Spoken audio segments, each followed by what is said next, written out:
gave us your Son, Jesus Christ, through the Virgin Mary. And he grew in wisdom, in stature, and in favor of God and men. We humbly ask you to pour your Holy Spirit upon us, that we may also grow in wisdom, in stature, and in favor with God and men. This we ask through Jesus Christ our Lord. Amen. Please be seated.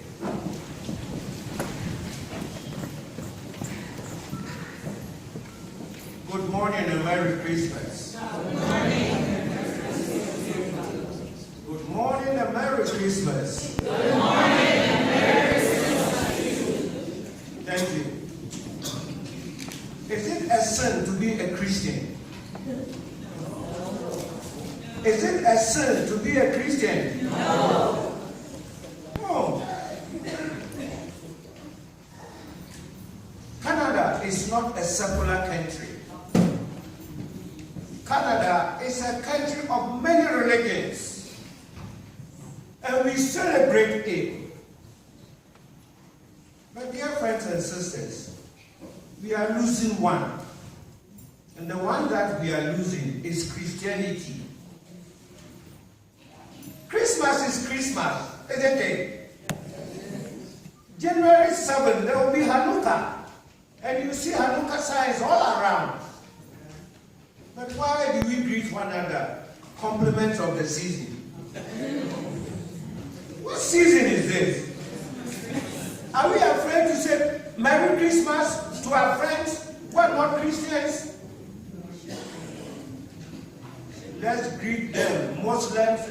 You greet a Muslim Merry Christmas, and he will reply, he will return it. He will return it. He will not beat you because you are saying Merry Christmas.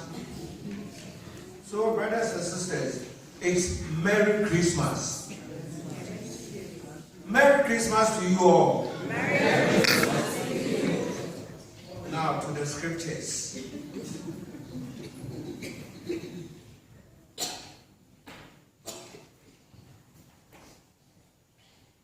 The latter part of the gospel read says, and Jesus grew in wisdom and in stature, in favor of God and men. Jesus was born a child. Jesus was born a child. He was not born a grown up. He was born a child. He wept. He felt hungry. The mother fed him. And he was taught how to do certain things in the house. The father taught him carpentry. And he grew as I grew. And as you grew, one day at a time. He crawled. He started taking a step. He fell. He woke up. He continued. He learned how to run. And he walked. The word became flesh and dwelt among us. The word from God became a human being in the womb of Mary, and he was born as Jesus Christ. He was not born as God. He was born as a person, as a human being.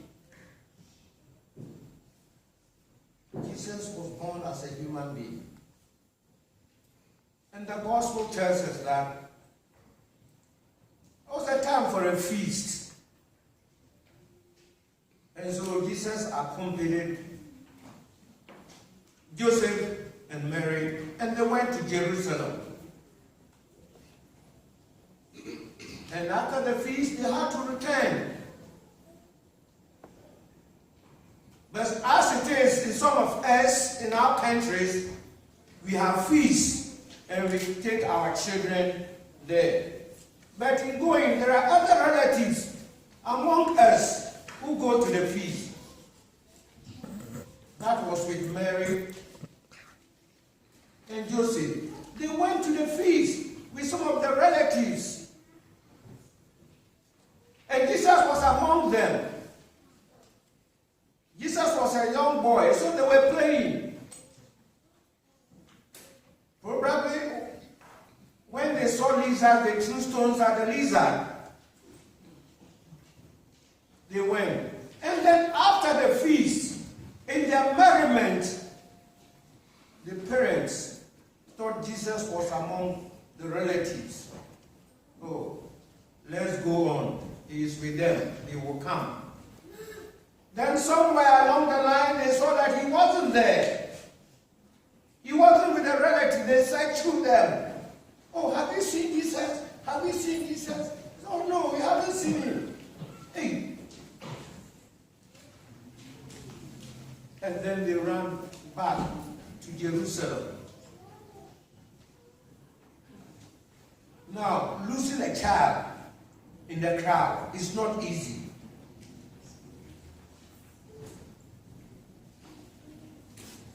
About 4 weeks ago, I was in Vancouver area. Then we went to a shop. I saw a man with children, about 4 of them.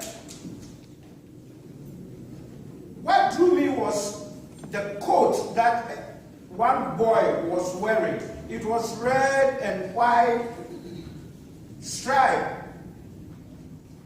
Then I saw another boy, small boy, about a year and a half, also wearing the same coat. But he was far away from the group. And I told the man I was working, the priest I was working, I said, look, this child will be the son of that man going. But the man doesn't know where the child is. So the priest took hold of the child and said, come, I'll take you to your father. Then we were behind them. Then the guy came and you couldn't see his child. Then you could see his heart pumping. Then he ran looking for the child. And then the priest told him, I have your child here. Then the guy just, as if he's been deflated. For 2 minutes, the guy was there just shaking. And I think the same thing happened to Mary and Joseph. They were so afraid that they had lost Joseph. And so when they found him in the temple, mother said, why have you dealt so with us? And the answer from Jesus, don't you know that I have to be at my father's house, doing my father's will? And we are told that Mary kept all these things in her heart. Mary kept all these things in her heart. My dear brothers and sisters, especially the younger ones here, our mothers know us very well. Our mothers understand so many things about us that we don't know. Our mothers know us. That doesn't mean that the fathers don't know. They know some.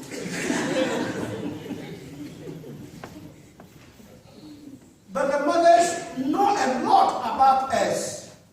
You know a lot about us. Before even we open our mouth and tell a lie, they see it on our face. They see it on our face. And so was Jesus. He grew. The mother knew him. The mother understood Jesus. The mother understood Jesus. And so in the house, anytime that Jesus did something, the mother knew what Jesus was doing. Dear brothers and sisters in Christ, Jesus grew in wisdom and in stature. And the Psalms that we read, we were told that wisdom is the fear of God is the beginning of what? Wisdom. The fear of God is the beginning of wisdom. Jesus began to fear God from the very early ages. This was a Jew. And the Jewish house, you are taught the Ten Commandments. You are taught the Jewish scriptures. And in our houses, we have 10 commandments, isn't it? We have our history. Wherever we came from, we have our history.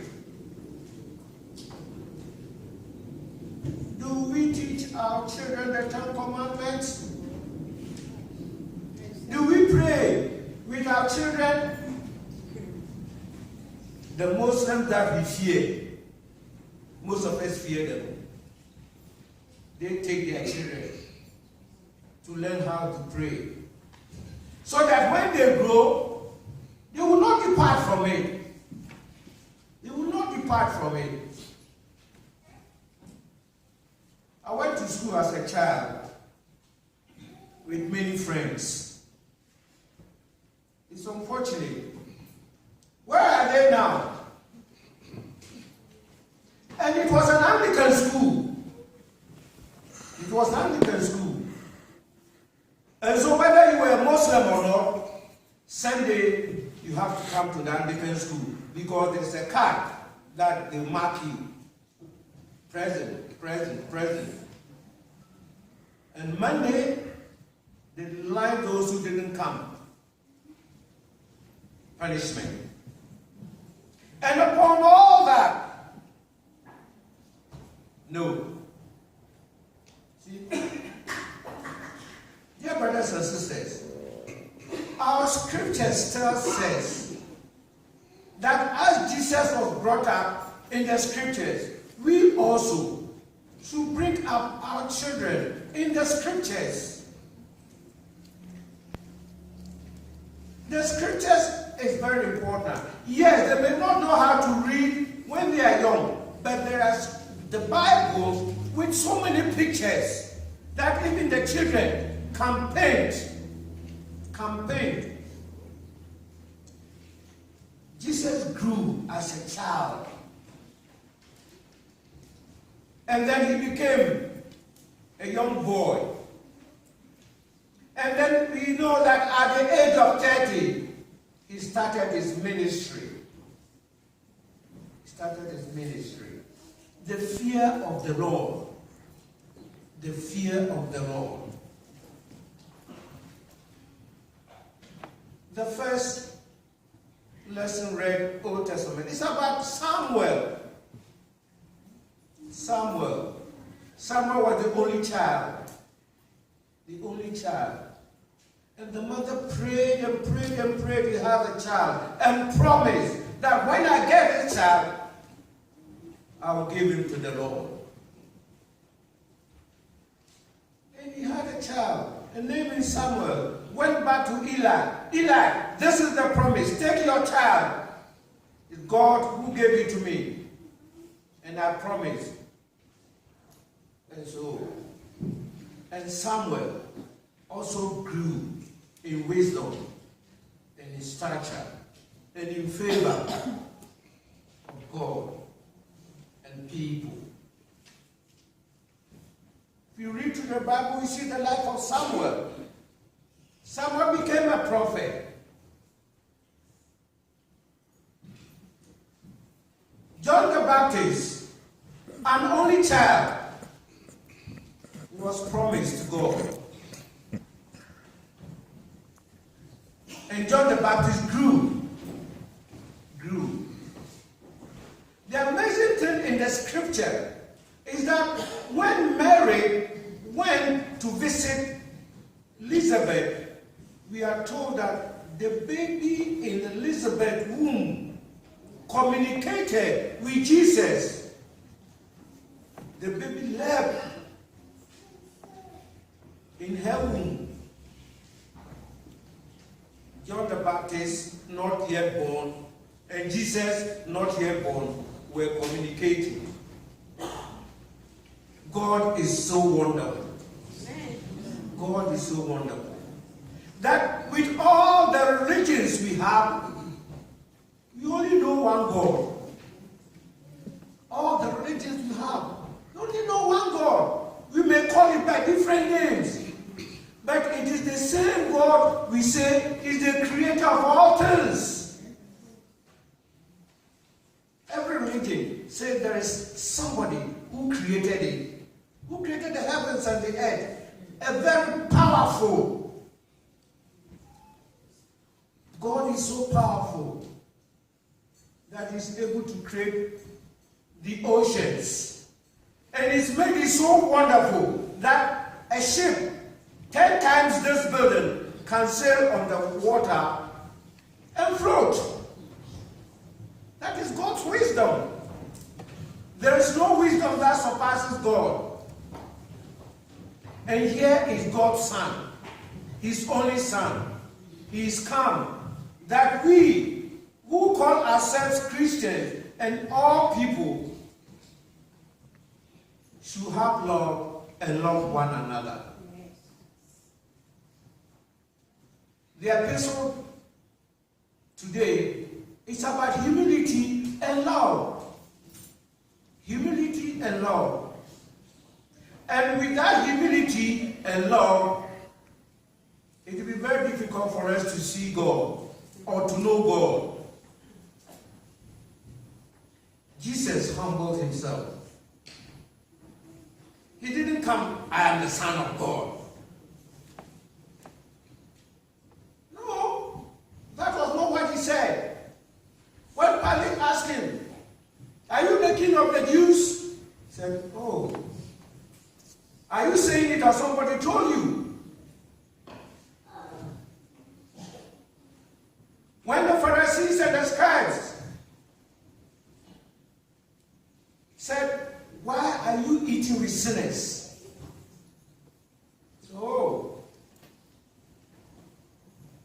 I came for those who are sick, not those who are well. In all his life, there was humility. In all his life. And we are told in the scriptures that Jesus humbled himself to the extent that he died a shameful death on the cross. He didn't say, I am the Son of God, so I'm not going to die for you. No. No. And John's Gospel tells us that Jesus came to die not for only those of us here, but for all human beings. And so, brothers and sisters in Christ, in our faith,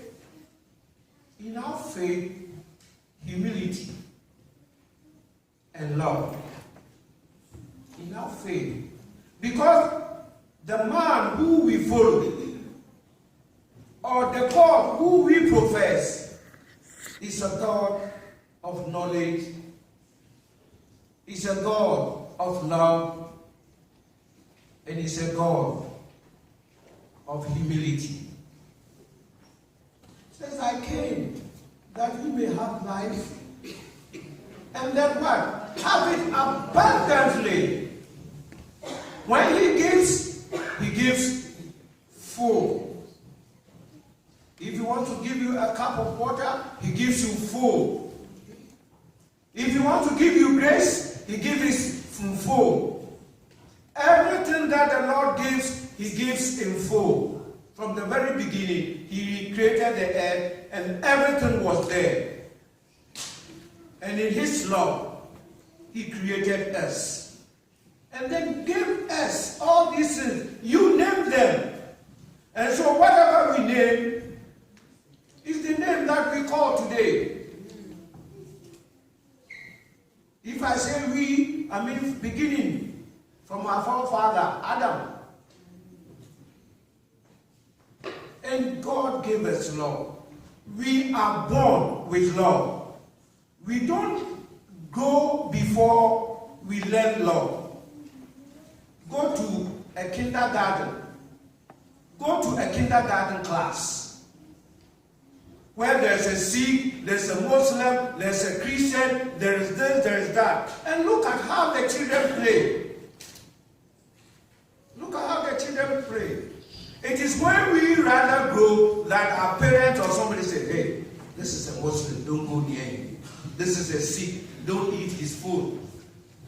This is a Christian, he eats pork, so don't eat his food. It's marvelous. It's marvelous that we live in a country like this and we have all these religions and we live in peace. We live in peace. That is also one of God's gifts to human beings. Peace. Say peace to earth. I give you good tidings. Peace. When the angels went to the shepherd and said, peace. And Christ Jesus said, peace I give to you, my own peace I give it to you. A season of peace. A season of peace. You remember that in the World War, on Christmas Day, they all put down their guns. Why did they put down their guns? Why did they put down their guns? They put down their guns because of Christ. And yet, it was not only Christians who were fighting. They put down their guns. So, brothers and sisters in Christ, let us put on our Christianity. Let us put on our Christianity. Sometimes I think the reason why we don't show our Christianity is that we don't act like Christians. And yet when we go in and say, hey, look at him, look at her. He says he's a Christian. And so because of that, we are afraid to show that we are Christian. Let us be bold. If we are not bold to say that we are Christians, they will call us what we are not. Because we don't call ourselves our own names. If I don't call myself Leonard, somebody will give me another name. I'm Leonard. My name is Leonard. That's why I don't want anybody to call me another name. I'm a Christian. And I want to be known as what? A Christian. That is it.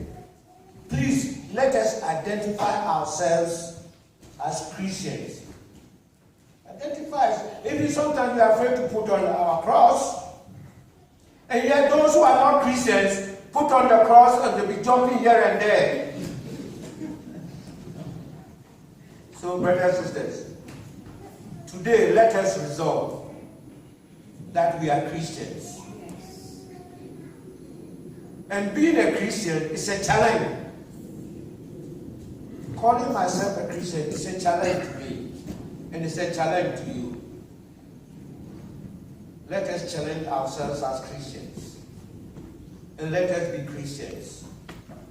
And pray that we may also grow in stature and wisdom in favor of God and men, all people, God the Father, God the Son, God the Holy Spirit.